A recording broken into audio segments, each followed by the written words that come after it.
Նիկոլ Փաշինյանը հանրությանը ներկայացնելով քաղաքացիական պայմանագիր կուսակցության նախընտրական ծրագրի եզրափակիչ դրույթները մանրամասնել է այն հիմնական ուղղությունները, որոնք նախատեսվում է իրականացնել 2026-ից 31 թվականներին խորհրդարանական մեծամասնություն ձևավորելու դեպքում։ Տնտեսական արդյունքների մասին խոսելիս վարչապետը նշել է, որ խոստացված 7% տնտեսական աճը ոչ միայն ապահովվել է, այլև գերազանցվել, հասնելով 7.6%-ի։ Ըստ նրա ծրագրում ներառված միջոցառումները մեկ ամբողջական ռազմավարություն են, որը միտված է Հայաստանի տնտեսական եւ ինստիտուցիոնալ վերափոխմանը։ Մեր տնտեսությունը կիսով չափ 2018 թվականից ի վեր մեծացել է։ Ընդ որում սա իրական աճի մասին է,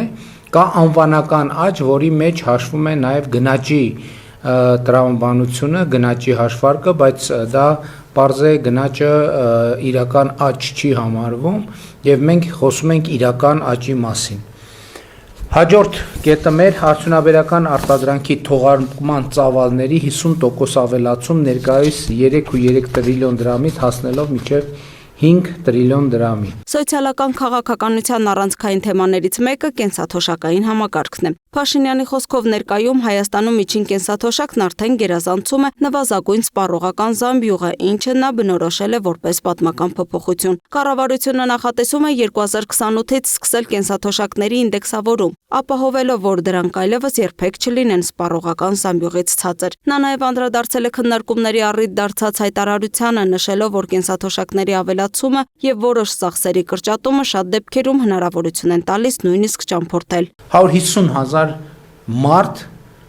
այս տրամաբանության մեջ գտնվող այսօր Հայաստանում կա, ելի եմ ասում, որ նախկինում 30, 40, 50,000 դրամ ծախսում էր դեղերի վրա, հիմա առողջության ապահովագրությունը մասամբ կամ ամբողջությամբ այդ ծախսերը հոգում է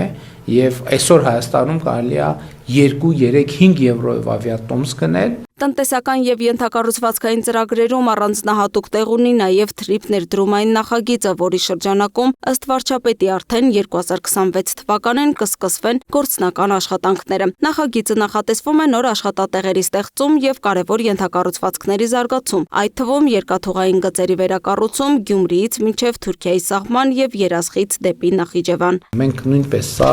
շատ արագ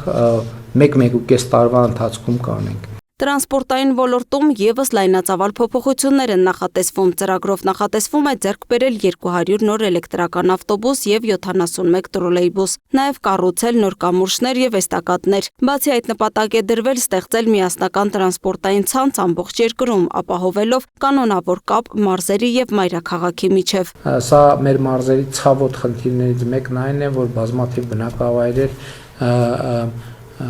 կանոնավոր ուղևորափոխադրման համակարգեր չունեն եւ մենք այս տրանսպորտային ցանցերի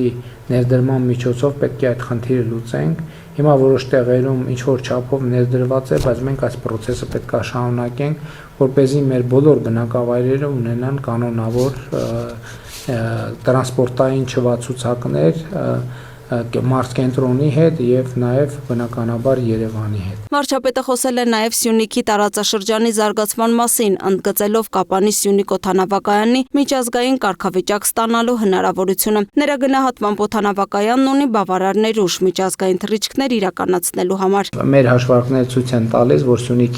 Սյունիք օդանավակայանը նաև միջազգային թռիչքներ իրականացնելու բավականին մեծ պոտենցիալ ունի։ Մշակութային կյանքի ակտիվացման նպատակով ծրագրում ներառված է եւս մեկ հետաքրքիր նախաձեռնություն։ Նախատեսվում է, որ Հայաստանում տարեկան առնվազն 2 համաշխարհային աստղի համերգ կանցկացվի։ Լուսինե Գրիգորյան, Free News, Ազատ լուրեր։